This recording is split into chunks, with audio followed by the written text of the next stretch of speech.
Setiap musim Natal tiba, kita melihat gambar-gambar yang sangat familiar, yaitu 3 pria berjubah mewah menaiki unta, membawa kotak hadiah emas, kemenyan, dan mur. Mereka sering disebut sebagai 3 raja dari timur atau Three Wise Men. Gambaran ini muncul di lukisan kuno, film, hingga dekorasi Natal di seluruh dunia. Namun ketika kita kembali pada sumber paling awal yang menceritakan tentang mereka, yaitu Injil Matius, kisah para Majus ternyata jauh lebih sederhana dan jauh lebih misterius daripada yang selama ini kita bayangkan. Banyak hal yang dianggap sebagai fakta ternyata tidak disebutkan sama sekali dalam teks aslinya. Dalam video ini, kita tidak sedang membahas kepercayaan rohani atau doktrin agama. Fokus kita murni pada sisi sejarah dan arkeologi, tentang bagaimana para Majus digambarkan dalam naskah kuno, apa yang diketahui para sejarawan tentang istilah Magi, dari mana mereka mungkin berasal, dan mengapa identitas mereka masih memicu perdebatan akademis hingga sekarang.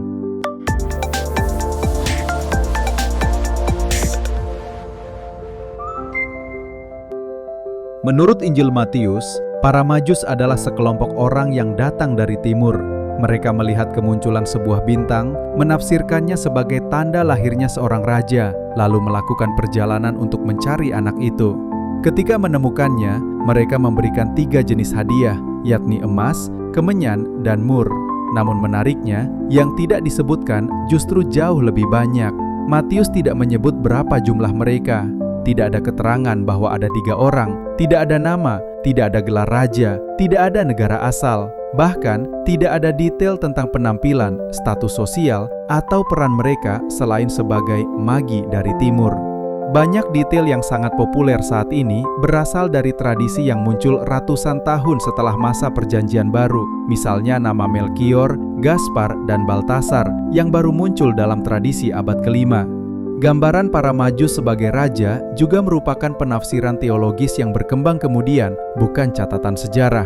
Karena itu, jika kita ingin memahami siapa para Majus sebenarnya, langkah pertama adalah menelusuri apa arti istilah magi dalam dunia kuno. Disinilah penyelidikan sejarah mulai membuka banyak kemungkinan. Istilah magi memiliki sejarah panjang dan makna yang berubah-ubah. Pada masa yang berbeda, kata itu merujuk pada kelompok yang berbeda pula. Dalam catatan penulis Yunani kuno Herodotus, magi awalnya adalah salah satu suku bangsa Media, yaitu kelompok etnis yang hidup di wilayah Iran kuno.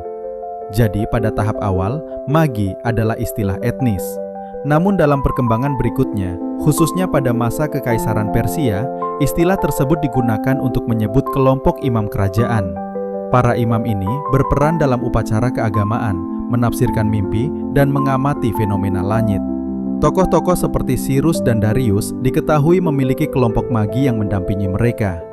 Ketika memasuki abad pertama, masa ketika Injil Matius ditulis, makna kata ini meluas lebih jauh. Dalam beberapa teks Yunani periode itu, magi bisa berarti orang bijak, penasihat istana, atau ahli astronomi.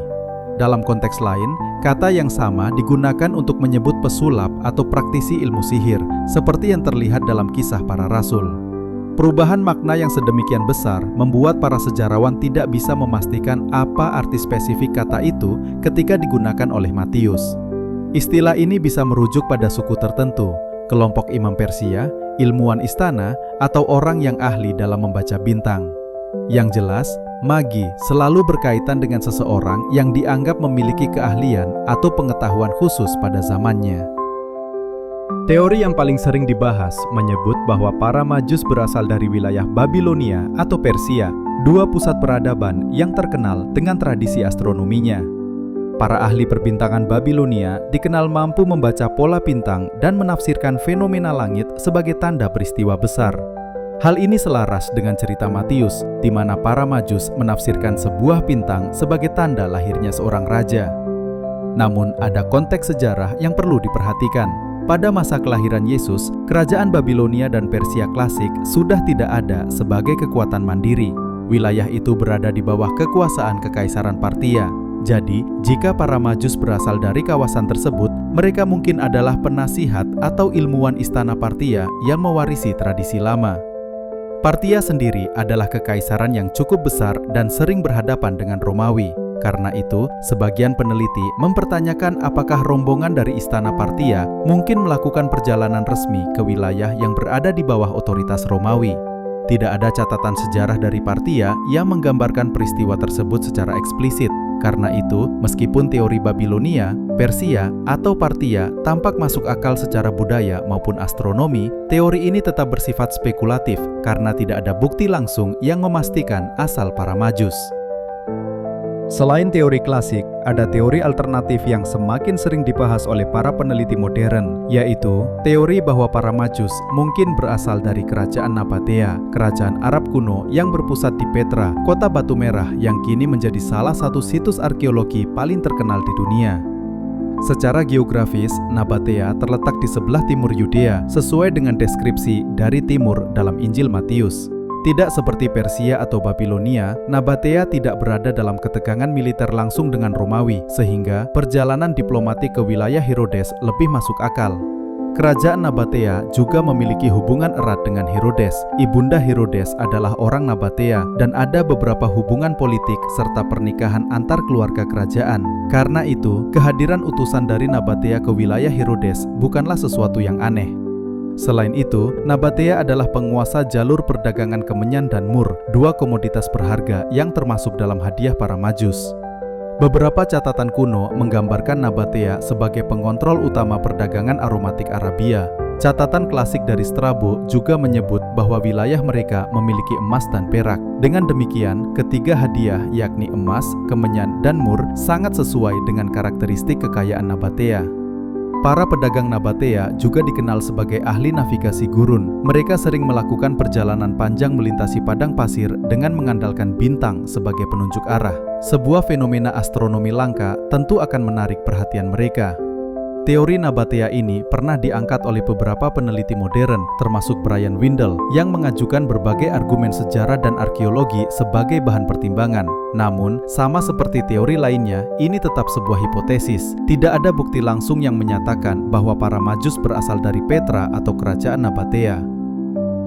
Sampai hari ini, tidak ada dokumen resmi, prasasti, atau catatan sejarah lain dari abad pertama yang menyebut identitas para Majus secara jelas.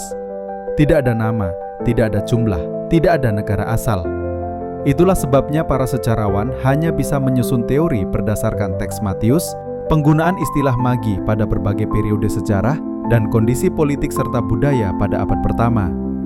Beberapa teori terlihat kuat, lainnya spekulatif, tetapi semuanya tetap berada dalam ranah perdebatan akademik. Dan mungkin memang begitu adanya. Terkadang, tokoh-tokoh kecil dalam sejarah justru meninggalkan misteri yang lebih besar daripada tokoh-tokoh besar.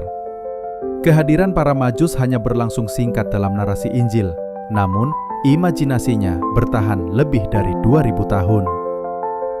Pada akhirnya, para Majus adalah tokoh sejarah yang jejaknya kecil, tetapi pengaruhnya luar biasa besar. Siapapun mereka, perjalanan mereka menunjukkan bahwa suatu peristiwa pada abad pertama bisa menarik perhatian hingga melampaui batas suku, kerajaan, dan budaya. Entah mereka berasal dari Persia, Babilonia, Petra, atau dari tempat lain di wilayah timur, kisah mereka tetap menyisakan ruang bagi penelitian, diskusi, dan imajinasi.